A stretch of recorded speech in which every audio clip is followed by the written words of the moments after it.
ಈ ಶ್ಲೋಕನ ಪ್ರಾರಂಭ ಮಾಡಿಕೊಂಡು ಇಡೀ ಆ ಶ್ಲೋಕದಲ್ಲಿ ರಾಮದೇವರ ಚಿಂತನೆಯನ್ನು ಮಾಡ್ತಾರೆ. ಹಿಂದೆ ನೋಡಿದ ಹಾಗೆಯೇ ರಾಮದೇವರು ಕಾಡಿಗೆ ಹೋಗಿದ್ದಾರೆ.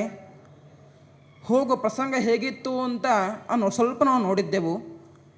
ಅದನ್ನು ಇನ್ನೂ ಸ್ವಲ್ಪ ಬಿಡಿಸಿದಾಗ ವೇದವ್ಯಾಸರು ಮಾಡುವಂತಹ ಕೆಲವೊಂದು ಅಪೂರ್ವ ಪ್ರಯೋಗದಷ್ಟು ಚೆನ್ನಾಗಿ ಹೇಳಬೇಕಾದರೆ ಈ ಶಬ್ದ, ಈ ವಾಕ್ಯ ಗುರುವರ್ತೆ ತ್ಯಕ್ತರಾಜ ಎಂಬಂತಹ ವಾಕ್ಯ, ಇದು ಮೇಲ್ನೋಟಕ್ಕೆ ಕಾಣುವಂಥದ್ದು ರಾಮದೇವರು ಬೇರೆ ಉದ್ದೇಶದಿಂದಾಗಿ ರಾಜ್ಯವನ್ನು ತ್ಯಾಗ ಮಾಡಿದ್ರು ಅಂತ ಒಂದು ಅರ್ಥ ನೋಡ್ತಾ ಬಂದಿದ್ದೆವು. ಆದರೆ ಸ್ವಲ್ಪ ಬಿಡಿಸಿದಾಗ ರಾಮದೇವರು ಅಯೋಧ್ಯೆಯಿಂದ ಹೊರಡಬೇಕಾದರೆ ಯಾವ ರೀತಿ ಹೋದರು ಎಂಬುದನ್ನು ವಿಶೇಷವಾಗಿ ತಿಳಿಸ್ತಾರೆ.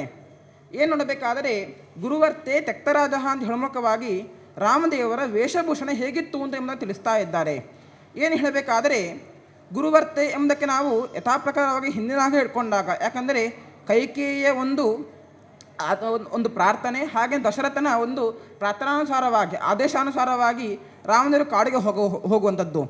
ಹೋಗಬೇಕಾದರೆ ನಾರುಮಡಿಯನ್ನು ಉಟ್ಟುಕೊಂಡು ಹೋದರು ಎಂಬುದಾಗಿ ನಮಗೆ ರಾಮಾಯಣ ತಿಳಿಸಿದೆ. ಅದನ್ನೇ ವೇದವ್ಯಾಸರು ಈ ಪ್ರಯೋಗದಲ್ಲಿ ಹೇಳ್ತಾ ಇದ್ದಾರೆ. ತ್ಯಕ್ತರಾಜ ಅಂತ ಹೇಳಮುಖವಾಗಿ ರಾಮದೇವರು ನಾರುಮಡಿ ಉಟ್ಟುಕೊಂಡು ಹೋದರು ಎಂಬುದಾಗಿ. ಅಲ್ಲ, ಅದು ಹೇಗೆ ಸಾಧ್ಯ ಹೇಳಬೇಕಾದರೆ ನೋಡಿ, ಅಲ್ಲಿ ರಾಜ್ಯ ಅಂತ ಶಬ್ದ ಉಂಟು.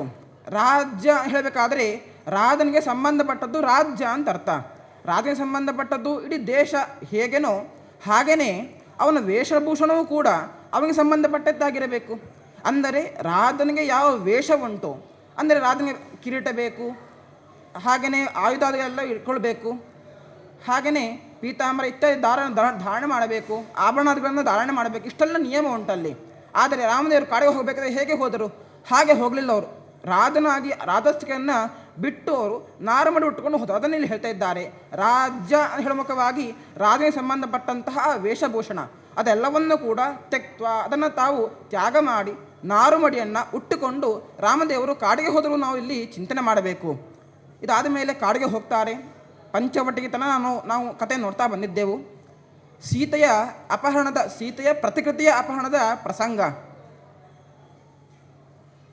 ಪಂಚವಟಲ್ಲಿ ಇರಬೇಕಾದರೆ ರಾವಣನಿಗೆ ಒಂದು ಸಂದೇಶ ಬರ್ತದೆ.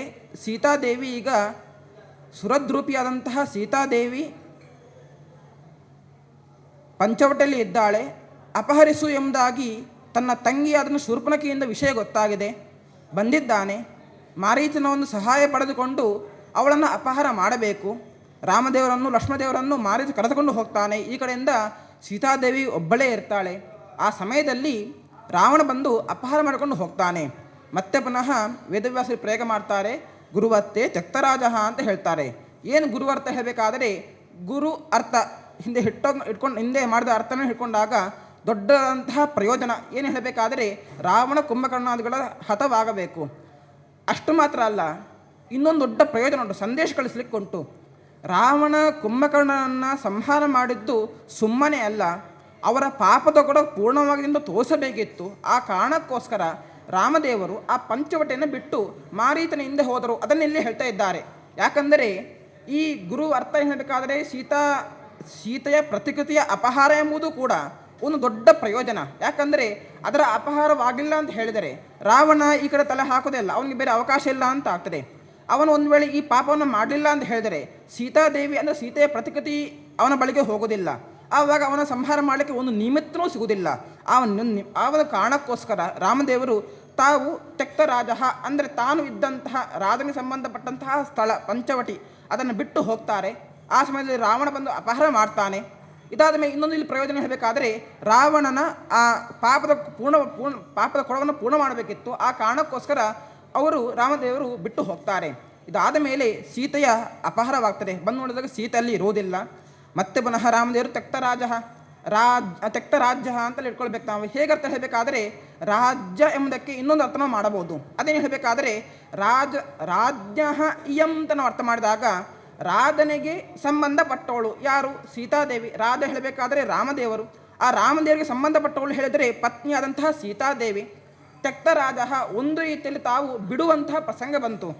ಹೀಗೆ ತ್ಯಕ್ತರಾಜ ಅಂದರೆ ಒಂದು ರೀತಿಯ ಸೀತೆಯನ್ನು ತಾನು ಒಂದು ಗುರು ಅರ್ಥ ದೊಡ್ಡ ಕಾರ್ಯಕ್ಕೋಸ್ಕರ ರಾವಣ ಕುಂಭಕರ್ಣಾದಿಗಳ ಸಂಹಾರಕ್ಕೋಸ್ಕರ ರಾಮದೇವರು ತಾವು ಸೀತೆಯನ್ನು ಒಂದು ರೀತಿಯಲ್ಲಿ ತ್ಯಾಗ ಮಾಡಿದ್ರು ನಾವಿಲ್ಲಿ ಚಿಂತನೆ ಮಾಡಬೇಕು. ತ್ಯಾಗ ಹೇಳಬೇಕಾದ್ರೆ ಸೀತೆಯನ್ನಲ್ಲ, ಸೀತೆಯ ಪ್ರತಿಕತೆಯನ್ನು ತಾವು ಅಪಹಾರ ಮಾಡಲಿಕ್ಕೆ ಅವಕಾಶ ಮಾಡಿಕೊಡ್ತಾರೆ.